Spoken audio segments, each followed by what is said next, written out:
Zdraví vás Dascoin Slovensko. V rubrike Neveriaci Tomáš si dnes niečo povieme o novinkách z posledných týždňov. Takže 16. júla prebehol historický prvý upgrade, pri ktorom došlo k zdvojnásobeniu cyklov pre Dascoin licencie.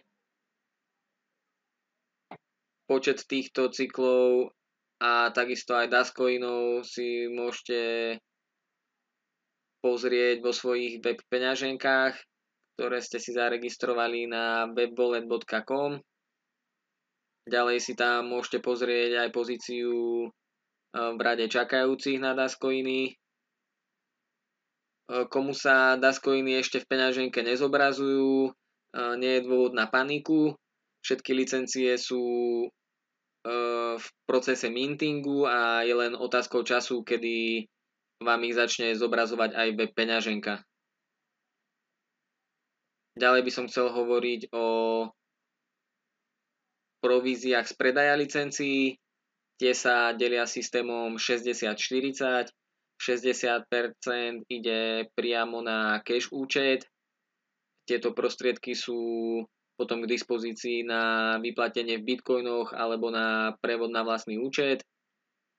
40% momentálne zostáva v podobe cyklov, ktoré idú ďalej na minting a získavate s nich ďalšie Dascoiny.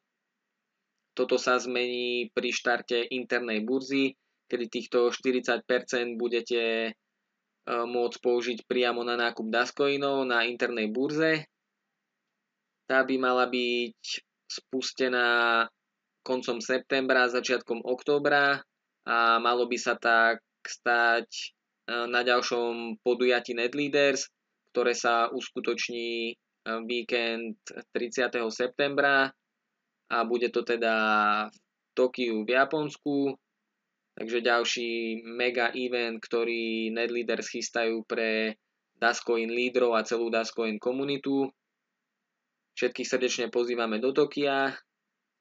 Uskutoční sa tam tiež druhá časť leadership campu, takzvaného tréningu veľvyslancov alebo ambasádorov. Takže všetci, čo ste boli vo Varšave a absolvovali ste tento tréning, ak sa zúčastníte druhej časti tréningu v Tokiu, získate tým titul ambasádora pre NetLeaders, veľmi prestížny, a budete môcť ďalej šíriť tento vzdelávací program NetLeaders. Ďalej by som chcel spomenúť ešte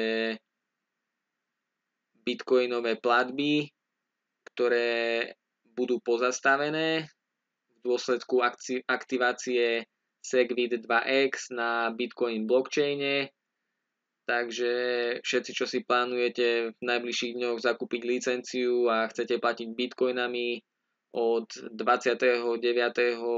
júla, od nedele, bude táto možnosť platby pozastavená na pár dní a po aktivácii Segwitu by sa všetko malo vrátiť do normálu. Ďalej máte ale k dispozícii ostatné platobné procesory, či už Payza alebo Giftcode. Pre licencie 5000 a vyššie je k dispozícii tiež súkromný účet NetLeaders, na ktorý je možné zaslať eura. Takže to by bolo skrátke všetko. Môžeme ešte povedať, že momentálna frekvencia je 8, táto sa mení každé 2 týždne.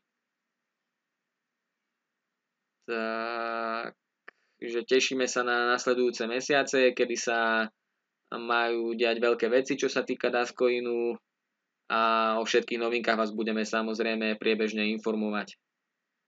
Zatiaľ sa majte a teším sa pri ďalšom videu.